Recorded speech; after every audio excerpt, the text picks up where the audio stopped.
Everyone told me college application was a process of embracing change and choice, but no one have never warned me. The first thing I've been embracing was my laptop at 2 a.m. Hello everyone, I'm Vivian Guo from Great Tao Fleet House, and also the first cohort of Huili Academy Shanghai that's going to graduate this June. And here is my story. Most of my classmates and friends, also teachers like Dr. Huda, Ms. Yuan, and Mr. Kurt, know that my dream university has been University College of London, UCL, since grade 7, 13 years old. And after years of preparation, it has all came down to that 600 words of personal statement that you could see from the screen. And after that, I figured out, before the night I submit my UCAS application, it all came down to that 600 words. But I found myself asking 3 brutal questions. Is this really the best version of me on that piece of paper? Some of the parents or students sitting here may recognize me because of Huili Model United Nations Club or Huili Intangible Culture Heritage Charity Program Leader. And after 2 years of doing MUN and 4 years of doing culture-related charity, I don't really know how to put that me on that piece of personal statement and how to present the best self in front of professors and admission officers. And how do you choose between MUN diplomacy and intangible culture heritage activism when both define you? But later on, I found out UCL values disruptive thinking since 1826. So I decided to apply to 2 different majors and programs at UCL. One is Youth and Society and a Sustainable Future at UCL Institution of Education. And another one is International Study and Political Social Sciences at UCL. And at that moment I submit my application, I figure out the first message I've learned from my application season. Embrace messy, multidimensional you. Program and university list, tick. But the biggest problem came when I had to defend my choice. Is this really the best university I can have? During these months, I faced many doubts and questions from my parents, or students, or friends, or classmates, or teachers who are not that familiar with me. Why UCL? You're just going for the Chinese student bubble. Is it your safety school? Aren't UK degrees worthless now? It's way worse than Ivy Leagues. I don't really know how to fight back for these questions.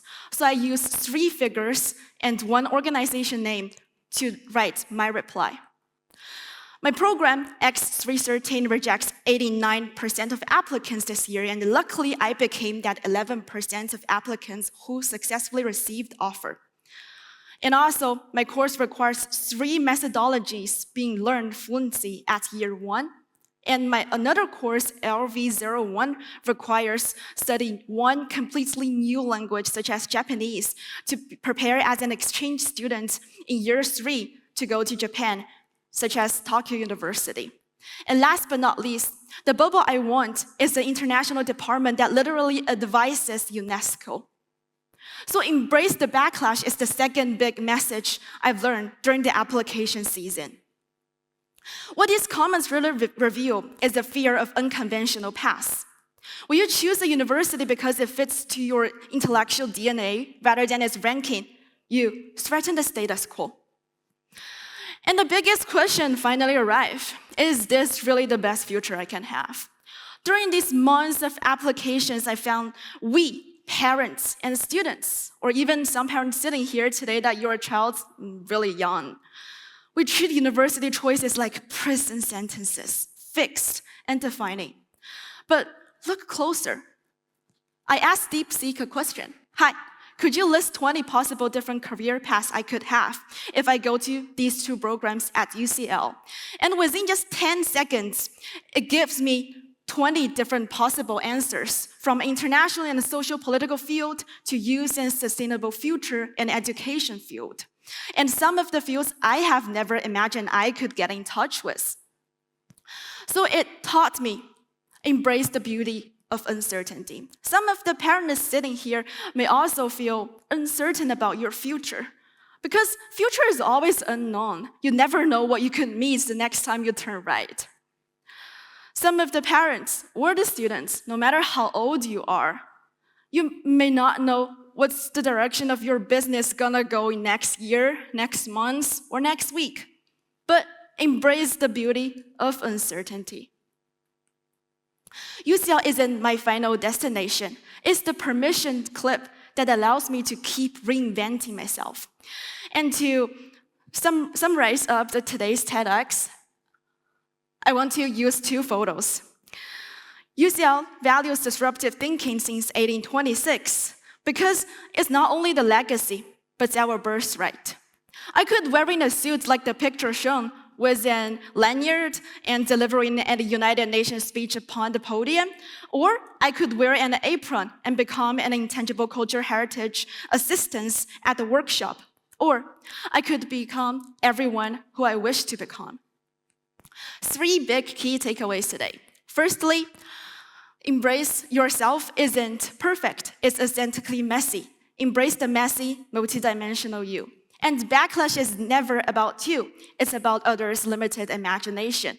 And lastly, no university choices define your future, but only your courage of keep choosing does. To end today's TEDx, I want to write a letter to the Vivian in 2024, October.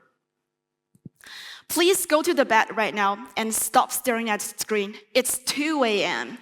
And please remember, the most radical thing you can do is embrace exactly who you are. Doubts, dreams, and all. And I'm taking good care of everything in the future, from the Vivian in 2025 May. And last but not least, thanks for staying with me all the time. 谢谢你们陪我长大, and thanks for listening.